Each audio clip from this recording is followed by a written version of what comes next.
Hello everyone, myself Dr. Nidhi. I am alumni of King George Medical University, KGMU, Lucknow. आज start करेंगे adrenal gland को.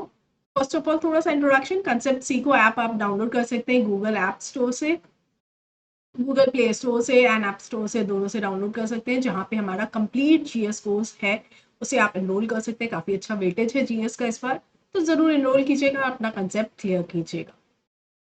आ जाते हैं अपने टॉपिक पे, that is adrenal gland.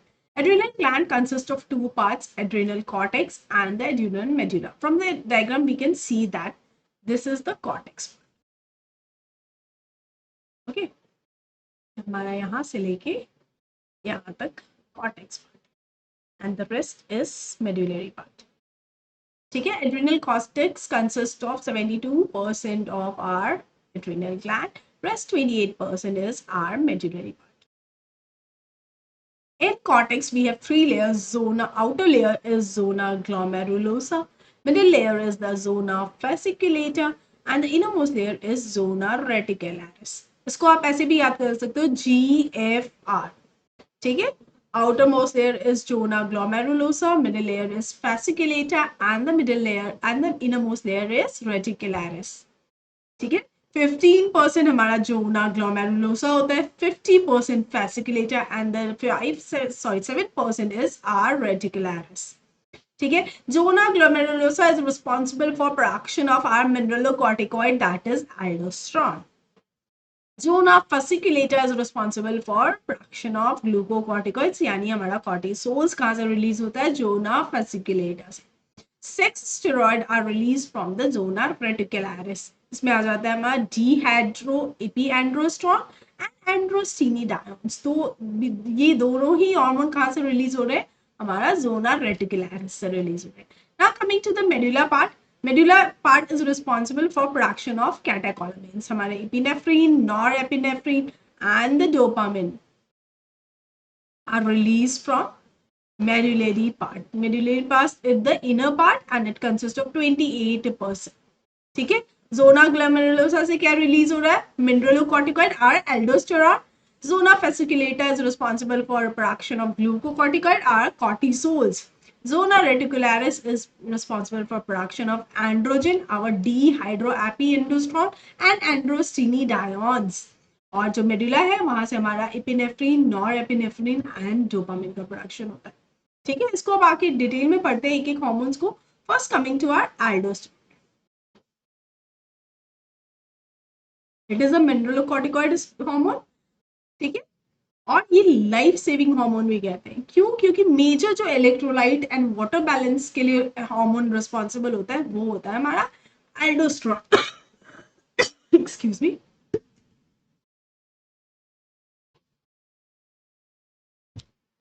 Major electrolytes and water balance के लिए हमारा जो हार्मोन रिस्पॉन्सिबल है that is aldosterone.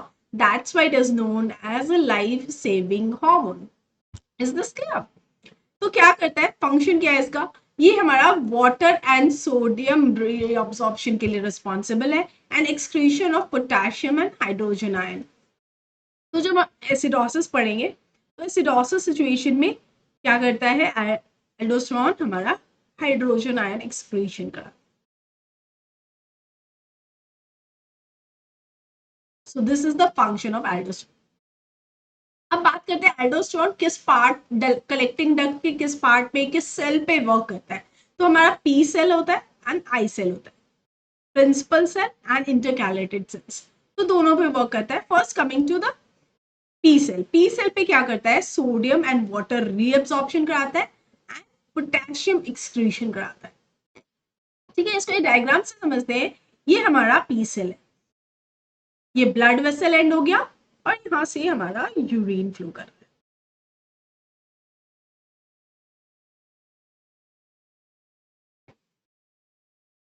Okay, excuse me. First important channel out here is epithelial sodium channel, which is also known as INAC channel. Epithelial sodium channel और INAC channel. ये कहाँ present है, ये हमारे पी सेल के apical end पे present है. ठीक है, एक एंड होता है सेल का जो ब्लड वेसल के साइड होता है एंड अपोजिट एंड होता है तो जो ब्लड वेसल के साइड होता है that is known as basolateral end, end opposite end होता है हमारा अपाइकल एंड। तो हमारा एपिथेलियल सोडियम चैनल कहाँ प्रेजेंट है? अपाइकल एंड पे प्रेजेंट होता है। ये क्या करता है? ये हमारा सोडियम रीअब्जॉर्प्शन कराता है। थोड़ा सा डायग्राम में एरर है, इसे आप करेक्ट कर लेना। सोडियम का रीअब्जॉर्प्शन कराता है, एक्सक्रीशन नहीं कराता है, it causes reabsorption of sodium.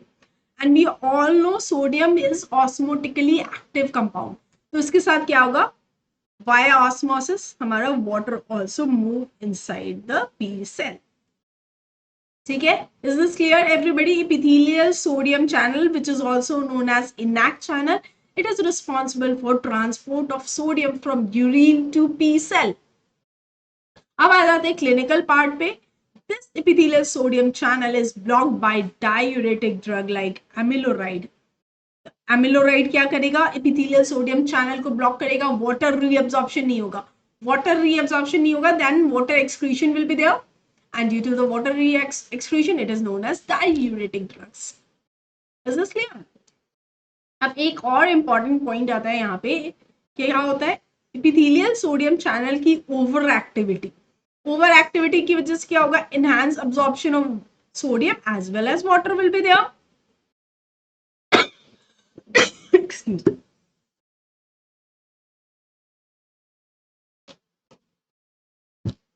तो सोडियम और वाटर रीअब्जॉर्प्शन की वजह से क्या होगा? हमारा blood pressure is going to increase and this is known as Liddle syndrome. So what is Liddle syndrome? Liddle syndrome is the situation in which blood pressure is increased due to enhanced overactivity of this ENaC channel or epithelial sodium channel. Is this clear?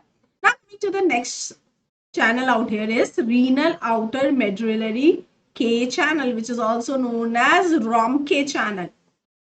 ये हमारा ROMK channel है। ROMK channel क्या करता है? It transport potassium from P cell to the urine. ठीक है?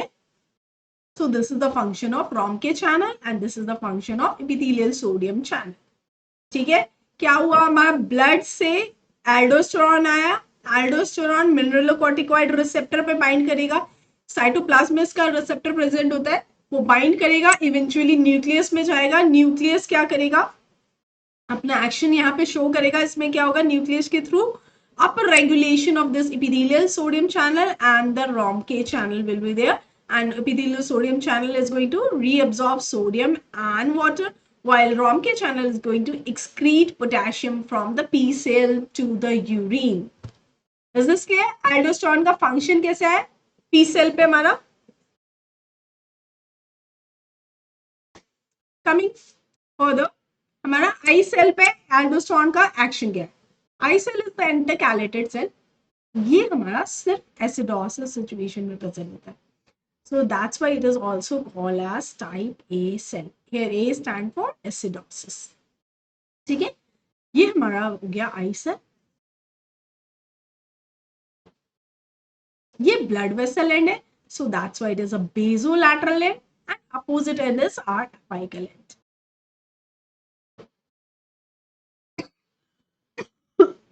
Excuse me. यहां से हमारा यूरिन फ्लो हो रहा है। अब यहाँ पे क्या होता है? इसके अपाइकल एंड पे हमारा एक चैनल होता है, that is hydrogen potassium exchanger. As the name suggest, it is going to exchange ion.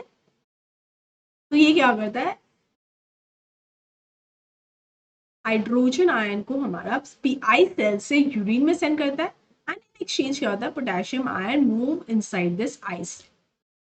ठीक है, और इसके बेसोलैटरल एंड पे हमारा chloride bicarbonate exchanger, chloride bicarbonate exchanger.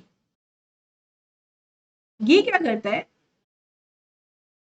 It take chloride inside the eye cell from the blood vessel, and in exchange क्या होता है? Bicarbonate ion move in the blood.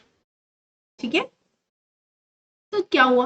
Aldosterone, जैसे ही एसिडोसिस सिचुएशन होगी aldosterone आएगा, aldosterone is going to act on the nucleus, और ये हमारा हाइड्रोजन पोटेशियम एक्सचेंजर एक्टिवेट हो जाएगा, hydrogen ion goes into the urine. And in exchange क्या होगा, potassium ion move inside the cell. तो क्या होगा, एसिडोसिस सिचुएशन डिक्रीज होगी, हमारा एसिड यूरिन में जाएगा तो acidosis situation will be cure और बैलेंस हो जाएगा। अब जाते हैं सिचुएशन जब हमारा एल्डोस्टेरोन का सिक्रीशन इंक्रीज होगा। किस किस सिचुएशन में एल्डोस्टेरोन का सिक्रीशन इंक्रीज होगा, जब हाइपर कैलीमिया होगा, ठीक है, पोटेशियम आयन इंक्रीज होगा, तब हमारा एल्डोस्टेरोन का सिक्रीशन इंक्रीज होगा। हाइपोनाट्रीमिया, हाइपोटेंशन, दोनों ही केस में क्या होता है, सोडियम एंड वाटर का रीअब्जॉर्प्शन होता है, दैट्स व्हाई क्या होगा, एल्डोस्टेरोन का सिक्रीशन इंक्रीज होगा। एक्टिवेशन ऑफ रास system, renin angiotensin aldosterone system, इसको हम डिस्कस करेंगे अभी जस्ट डिटेल में, उससे फिर देख लेंगे। टी हाफ की बात करें, एल्डोस्टेरोन का टी हाफ कितना होता है, 20 मिनट्स का होता है। अब आ जाते हैं रास सिस्टम यानी रेनिन एंजियोटेंसिन एल्डोस्टेरोन सिस्टम। चलो उससे पहले हम ये पहले कवर कर लेते हैं ग्लूकोकॉर्टिकॉइड्स, इसे कवर कर लेंगे। ग्लूकोकॉर्टिकॉइड्स, हमें इसमें हमारा कॉर्टिसोल्स आ जाते हैं। जो कॉर्टिसोल है मैक्सिमम हमारा बाउंडेड होता है, किससे बाउंडेड होता है, कॉर्टिसोल बाइंडिंग ग्लोबुलिन से या ट्रांसकॉर्टिन से, ठीक है। टी हाफ की बात करें तो टी हाफ कितना होता है कॉर्टिसोल का, 60 to 90 मिनट्स। ये सर्काडियल रिदमिसिटी से होता है। इसमें क्या होता है कि मॉर्निंग के टाइम में, अर्ली मॉर्निंग ड्यूरिंग 5 AM इसका सिक्रीशन मैक्सिमम होता है, इन इवनिंग और या स्लिप की बात करें तो उस समय उसका सिक्रीशन मिनिमम होता है। So that's why circadian rhythmicity is seen out here. अब आ जाते हैं ग्लूकोकॉर्टिकॉइड सिक्रीशन कैसे रेगुलेट। तो जैसे ही सर्काडियल रिदम हो या कोई स्ट्रेस फैक्टर हो like hypoglycaemia, hypotension after the surgery, fever और इंजरी, इन केस में क्या होगा, hypothalamus is going to stimulate anterior pituitary via releasing this cortisol releasing hormone, ठीक है, cortisol releasing hormone hypothalamus में आएगा, that is going to stimulate anterior pituitary। anterior pituitary से हमने पढ़ा था कौन सा हार्मोन रिलीज होता है, ACTH, it is going to stimulate our adrenal cortex, adrenal cortex को स्टिमुलेट करेगा और ग्लूकोकॉर्टिकॉइड्स का सिक्रीशन इंक्रीज होगा। जैसे ही ग्लूकोकॉर्टिकॉइड का सिक्रीशन इंक्रीज होगा, this is going to give the negative feedback to both anterior pituitary as well as hypothalamus, ठीक है। यहाँ पे एक पॉइंट आता है, जैसे ही ग्लूकोकॉर्टिकॉइड्स का लेवल हमारी बॉडी में डिक्रीज होगा तो उसको इंक्रीज करने के लिए हाइपोथैलेमस स्टिमुलेट होगा। जैसे हाइपोथैलेमस स्टिमुलेट होता है, हाइपोसिक्रीशन की केस की अगर बात करें, अगर हमारा सिचुएशन ये है कि हाइपोसिक्रीशन ऑफ ग्लूकोकॉर्टिकॉइड या एल्डोस्टेरोन है, तो उस समय क्या होगा, उस समय हाइपोथैलेमस स्टिमुलेट होगा। हाइपोथैलेमस स्टिमुलेट होगा तो वो रिलीज करेगा cortisol releasing hormone, this is going to stimulate anterior pituitary. Anterior pituitary में हमने पढ़ा था प्रो ओपियो मेलानोकॉर्टिन सेल्स आदि, याद है किसी को, प्रो ओपियो मेलानोकॉर्टिन सेल्स आदि। तो प्रो ओपियो मेलानोकॉर्टिन सेल्स क्या किसके लिए प्रोडक्शन के लिए रिस्पॉन्सिबल है, opio stand for opioid, melano stand for melanocyte stimulating और कॉर्टिन स्टैंड फॉर ACTH, ठीक है। तो जब ACTH का प्रोडक्शन इंक्रीज होगा उस समय हमारा मेलानोसाइट स्टिमुलेटिंग हार्मोन का प्रोडक्शन भी इंक्रीज होगा। जैसे ये सेल स्टिमुलेट होंगे तो तीनों का प्रोडक्शन होगा, ओपियोइड्स का, मेलानोसाइट स्टिमुलेटिंग हार्मोन का, ACTH का। तो जब भी ACTH का प्रोडक्शन इंक्रीज होगा, मेलानोसाइट स्टिमुलेटिंग हार्मोन स्टिमुलेट होंगे and this is going to give the pigmentation in the skin, ठीक है। सो एक ये इंपॉर्टेंट पॉइंट है, याद रखना, आगे हम इसको डिस्कस फिर से कर लेंगे एक बार, जैसे ही सिम्टम्स पढ़ेंगे ना तो ये चीज फिर आएगी, तो इस पॉइंट को आपको क्लियर करना है, ठीक है। Now coming to the action of cortisols. Cortisols का कैसा एक्शन है, मेटाबॉलिक एक्शन पहले बात कर लेते हैं। तो प्रोटीन पे कैसा इफेक्ट है, प्रोटीन पे catabolic action as well as anabolic action. तो कैटाबॉलिक एक्शन कहाँ पे है, मसल के लेवल पे बात करें तो ये प्रोटियोलिसिस करता है, तो प्रोटियोलिसिस करेगा तो हमारा फ्री एमिनो एसिड का लेवल क्या होगा, इंक्रीज होगा। लिवर के लेवल पे ये प्रोटीन का प्रोडक्शन कराता है, सो इसीलिए हम बोलते हैं एनाबॉलिक एक्शन भी है कॉर्टिसोल्स का। अब कार्बोहाइड्रेट, कार्बोहाइड्रेट क्या करता है, कार्बोहाइड्रेट पे कैसा एक्शन है इसका? कार्बोहाइड्रेट पे ये हाइपरग्लाइसीमिया कराता है, ग्लूकोज लेवल इंक्रीज कराता है। कैसे इंक्रीज कराता है? Gluconeogenesis. What do you mean by this gluconeogenesis? Non carbohydrate source से ग्लूकोज का प्रोडक्शन हो, that is known as gluconeogenesis. Neo means new products, new source से हमारा ग्लूकोज का प्रोडक्शन हो रहा है। कैसा न्यू सोर्स है? नॉन कार्बोहाइड्रेट सोर्स है, लाइक एलेनिन, जो भी फ्री एमिनो एसिड्स है उससे अगर प्रोडक्शन करा रहा है हमारा, तो that is known as gluconeogenesis. तो ओवरऑल हमको ये याद रखना है कि क्या करता है, ग्लूकोज लेवल को इंक्रीज करता है। दैट्स वाई जब भी कॉर्टिसोल का लेवल इंक्रीज होगा, हाई लेवल होगा, तो जरूर हमें एड्रिनल डायबिटीज मेलाइटस मिलेगा। So we have this adrenal diabetes mellitus. ठीक है। लिपिड पे कैसा एक्शन है कॉर्टिसोल्स का? लाइपोलाइटिक एक्शन है। लाइपोलाइटिक एक्शन है तो फ्री फैटी एसिड क्या होगा? इंक्रीज होगा। Is this clear? अब आते हैं नेक्स्ट, जबकि सबसे ज्यादा इंपॉर्टेंट है वो है एंटी इंफ्लामेटरी फंक्शन ऑफ कॉर्टिसोल्स। ठीक है, हम ड्रग्स ज्यादातर कॉर्टिसोल एंटी इंफ्लामेटरी एक्शन की वजह से देते हैं। तो ये सबसे इंपॉर्टेंट आ जाता है कि एंटी इंफ्लामेटरी फंक्शन कैसे करता है कॉर्टिसोल, किसके थ्रू करता है? फॉस्फोलाइपेज ए2 का प्रोडक्शन डिक्रीज करता है, प्रोस्टाग्लैंडिन का सिक्रीशन डिक्रीज, प्रोडक्शन डिक्रीज करता है, इंटरल्यूकिन 2 आवर हिस्टामिन्स और प्रोडक्शन ऑफ कैराडेसिस, इसकी वजह से एंटी इंफ्लामेटरी फंक्शन कॉर्टिसोल का। ठीक है, नेक्स्ट आ जाते हैं हमारा permissive action. Permissive action means क्या हो रहा है यहाँ पे? यहाँ पे कॉर्टिसोल किसी अदर हार्मोन के एक्शन को परमिट कर रहा है, that is known as permissive action. तो कैटाकोलामीन्स का एक्शन कैसा होता है? लाइपोलाइटिक एक्शन होता है। और कॉर्टिसोल का कैसा एक्शन होता है? लाइपोलाइटिक होता है। तो कॉर्टिसोल का कैसा एक्शन हो जाएगा? परमिसिव एक्शन हो जाएगा। Is this clear with everyone? Move करते हैं फर्दर। हम आ जाते हैं बोन पे कैसा एक्शन। बोन पे इसका एक्शन होता है ऑस्टियोक्लास्ट की एक्टिविटी को इंक्रीज करता है। ऑस्टियोक्लास्ट क्या है? बोन रिजॉर्बिंग सेल है, so bone resorption is going to increase. That's why hyper secretion of cortisol hormone is going to lead the osteoporosis. ठीक है। ब्लड पे बात करें तो ब्लड सेल पे कैसा एक्शन है?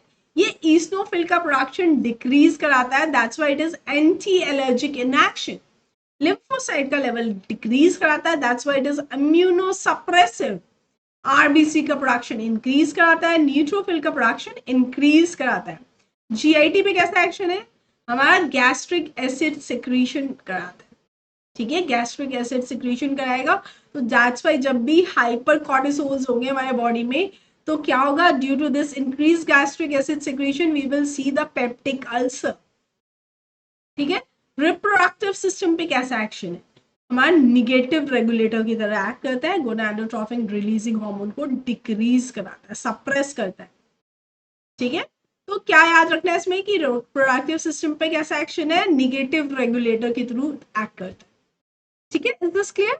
अभी तक सब क्लियर होगा आई गेस। अब आ जाते हैं हम डिसऑर्डर पार्ट। फर्स्ट हम hyposecretion of this cortisols discuss कर लेते हैं। Hyposecretion, it is going to lead the Addison's disease. इसको हम कह सकते हैं एड्रीनल इनसफिशियंसी की वजह से आ रहा होगा, so it is known as primary adrenal insufficiency. इसमें हमें क्या मिलेगा? इसमें हमारा लेवल कम है कॉर्टिसोल्स का। कॉर्टिसोल्स क्या कर रहा था? ग्लूकोज के लेवल को इंक्रीज कर रहा था। कॉर्टिसोल लेस है, ग्लूकोज का लेवल क्या होगा? लेस होगा। ठीक है। लाइपोलाइटिक एक्शन था, weight loss, fat loss will be there. ठीक है। बीपी हमारा कम होगा।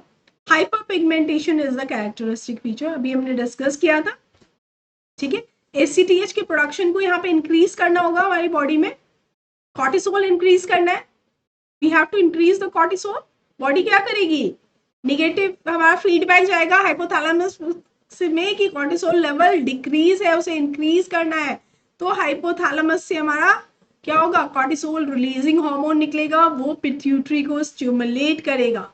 पिट्यूटरी, एंटीरियर पिट्यूटरी में क्या है? Pro opiomelanocortins, that is going to stimulate, and जिसकी वजह से क्या होगा? Melanocyte stimulating hormone, adrenocorticotropic hormone सब इंक्रीज होगा, जिसकी वजह से हमें हाइपर पिगमेंटेशन मिलेगा। ठीक है, तो hyper pigmentation is the characteristic feature out here. ठीक है, weight loss, blood pressure, low blood pressure will be scene, nausea, diarrhoea, vomiting, constipation, ये सब मिलेगा। ठीक है, एड्रीनल क्राइसिस, जब भी एड्रीनल क्राइसिस आएगा सिम्टम्स क्या क्या आएंगे, fever, syncope, conversion, hypoglycaemia discuss कर चुके, हाइपोनैट्रीमिया, एल्डोस्टेरोन कम होगा। ठीक है, एल्डोस्टेरोन कम होगा तो hyponatremia will be there, water reabsorption कम होगा जिसकी वजह से low blood pressure will be there. ठीक है, अब कॉजेस की बात करते हैं। हाइपोसिक्रेशन ऑफ दिस हार्मोन क्यों हो रहा है, मेजर जो 80% होता है वो होता है ऑटोइम्यून डिसऑर्डर्स की वजह से। रेस्ट ट्यूबरक्लोसिस भी रिस्पॉन्सिबल है, एचआईवी भी रिस्पॉन्सिबल है, एंड ऑब्वियसली एड्रेनलेक्टोमी के केसेस में भी क्या होगा, हमें हाइपोसिक्रेशन ऑफ एड्रेनल हार्मोन्स मिलेंगे, that is known as Addison's disease. Characteristic feature क्या आ जाएगा, low blood pressure, weight loss, hyperpigmentation will be seen. Is this clear? Move करें फर्दर, फर्दर आ जाते हैं। Hyper secretion of adrenal hormone is going to lead the Cushing's disease. ठीक है, काशिंग्स disease में क्या होगा, यहाँ पे क्या है हमारा एड्रीनल हार्मोन्स क्या है, इंक्रीज है, एड्रीनल हार्मोन इंक्रीज है। तो यहाँ पे क्या होगा, कॉर्टिसोल्स का एक्शन कैसा था, कॉर्टिसोल का एनीबडी, कॉर्टिसोल का एक्शन कैसा था, लाइपोलाइटिक एक्शन था, लिपिड का ब्रेकडाउन करता है। तो यहाँ पे फैट ब्रेकडाउन बहुत ज्यादा होगा, जो फ्री फैटी एसिड्स है वो जाके डिपोजिट होंगे सेंट्रिपेटल एरियाज में like moon, hump, and the bayonet. And this is going to lead the characteristic feature out here in the Cushing's disease, that is moon face, buffalo hump, and the protuberant belly. ठीक है, proteolytic action है, proteolytic action की वजह से क्या होगा यहाँ पे, एक सेकेंड, प्रोटियोलिटिक, तो प्रोटियोलिटिक एक्शन की वजह से क्या होगा, कोलेजन ब्रेकडाउन होगा, and collagen जब breakdown होगा that's it is going to lead the bruisability and ecchymosis on the skin. ठीक है, हमारा हाई बीपी मिलेगा, sodium and water reabsorption will be more, and इसकी वजह से क्या होगा, हमें हाई बीपी मिलेगा। ठीक है, पुअर वुंड हीलिंग क्यों मिलेगा, क्योंकि हमारा कॉर्टिसोल ग्लूकोज लेवल को इंक्रीज करता है, ग्लूकोज लेवल ज्यादा होगा, वुंड हीलिंग क्या हो जाएगी, स्लो हो जाएगी, so poor wound healing will be scene. So these are the characteristic feature, red striation, thin skin, bruisability, ecchymosis, moon face, buffalo hump, high BP, poor wound healing, and the pendulous abdomen. ठीक है, is this clear? Cushing's disease clear है, क्यों सारे symptoms आ रहे हैं, clear है? Moving further to the next hormone, that is our sex steroids. Sex steroid में आ जाता है हमारा dehydroepiandrosterone and androstenediones, and they are responsible for the libido and the growth of axillary and the pubic hairs. अब आ जाते हैं last hormone from the adrenal gland, that is our catecholamines. कैटाकोलामिन्स कहाँ से प्रोड्यूस हो रहे थे, adrenal medulla, adrenal medulla के कौन से सेल से प्रोड्यूस होते हैं, ये इंपॉर्टेंट है, क्रोमाफिल सेल से प्रोड्यूस होता है हमारा कैटाकोलामिन्स। इसमें आ जाता है हमारा epinephrine, norepinephrine and the dopamine. T half की बात करें तो कैटाकोलामिन्स की टी हाफ बहुत शॉर्ट होती है, that is 2 minute only, and they all are synthesised from which amino acid, tyrosine. ठीक है, अब आ जाते हैं इसके एक्शंस पे, कैसा एक्शन है, ये हमारा ग्लाइकोजिनोलाइसिस करता है, ग्लाइकोजन ब्रेकडाउन होगा, glucose level is going to increase and it is going to cause hyperglycaemia. Lipid में कैसा एक्शन है, लाइपोलाइटिक एक्शन है, फ्री फैटी एसिड को क्या करेगा, इंक्रीज करेगा। ठीक है, याद रहिएगा, एपिनेफ्रीन, नॉरएपिनेफ्रीन एंड डोपामिन कहाँ से प्रोड्यूस हो रहा है, फ्री एमिनो एसिड, हमारा कौन सा, टायरोसिन एमिनो एसिड जो है उससे प्रोडक्शन होता है, मेडुला के क्रोमोफिल सेल से प्रोड्यूस होता है। Is this clear? चलो आगे बढ़ते हैं, आप देखते हैं इसी को, ये हमारा टायरोसिन मॉलिक्यूल, तो टायरोसिन मॉलिक्यूल क्या करेगा, टायरोसिन मॉलिक्यूल पे जब हमारा tyroxine 3 mono oxygenase enzyme which is also known as tyrosine hydroxylase is going to act and it is going to form the dopa, L-dopa. L-dopa पे aromatic L amino acid D carboxylase enzyme जब act करता है तो हमारा dopamine का formation होता है। ठीक है, डोपामिन पे जब dopamine beta hydroxylase enzyme act करता है तो हमारा नॉर एड्रेनालिन का प्रोडक्शन। ठीक है, नॉर एड्रेनालिन पे जब phenyl ethanol amine M methyl transferase enzyme act करता है तो एड्रेनालिन का प्रोडक्शन। ठीक है, इस तरह हमारा dopamine, nor adrenaline and adrenaline का प्रोडक्शन होता है किस कंपाउंड से, टायरोसिन मॉलिक्यूल से फॉर्मेशन होता है। इसमें जो ये फर्स्ट स्टेप है that is rate limiting step. ठीक है, ये एंजाइम कौन सा हो जाएगा, रेट लिमिटिंग एंजाइम। ठीक है, अब आ जाते हैं एंजाइम जो रिस्पॉन्सिबल है डिग्रेडेशन ऑफ दीज कैटाकोलामीन्स। ठीक है, उसके लिए कौन कौन से एंजाइम है, monoamine oxidase and catechol O methyl transferase. These two enzymes are responsible for degradation of our catecholamines. ठीक है, कौन कौन से कैटेकोलामीन्स होते हैं, हमारा dopamine, adrenaline and nor adrenaline किस कंपाउंड से फॉर्म होता है, टायरोसिन मॉलिक्यूल से फॉर्म होता है। कहाँ से प्रोड्यूस होता है, एड्रेनल मेडुलरी पार्ट से। क्रोमोफिल सेल से प्रोड्यूस होता है। Is this clear? First step इसमें है रेट लिमिटिंग स्टेप, ये इंपॉर्टेंट। ठीक है, इज दिस क्लियर? ये हो गया हमारा एड्रेनल ग्लैंड, यहीं पे कवर। इसमें हमने क्या क्या पढ़ा, हमारे कॉर्टेक्स पार्ट है, मेडुला पार्ट है। कॉर्टेक्स पार्ट में जीएफआर, ठीक है, glomerulosa, fasciculata and reticularis respectively hormones release हो रहे हैं, एल्डोस्टेरोन, मिनरलोकॉर्टिकोइड एंड द ग्लूकोकॉर्टिकोइड्स। ठीक है, मेडुलर पार्ट से अभी हमने पढ़ा कैटेकोलामीन्स रिलीज हो रहा है। सबके फंक्शंस पढ़ लिए, सबके डिसऑर्डर्स पढ़ लिए, तो उसको रिवाइज कीजिएगा। सेशन आपको अगर नहीं समझ में आया होगा तो नेक्स्ट सेशन में क्लियर कर लेंगे। अभी तक कोई डाउट होगा तो नेक्स्ट सेशन में क्लियर कर लेंगे। ठीक है, hope you all like the session. Thank you so much for joining. See you in the next session. Bye bye everyone.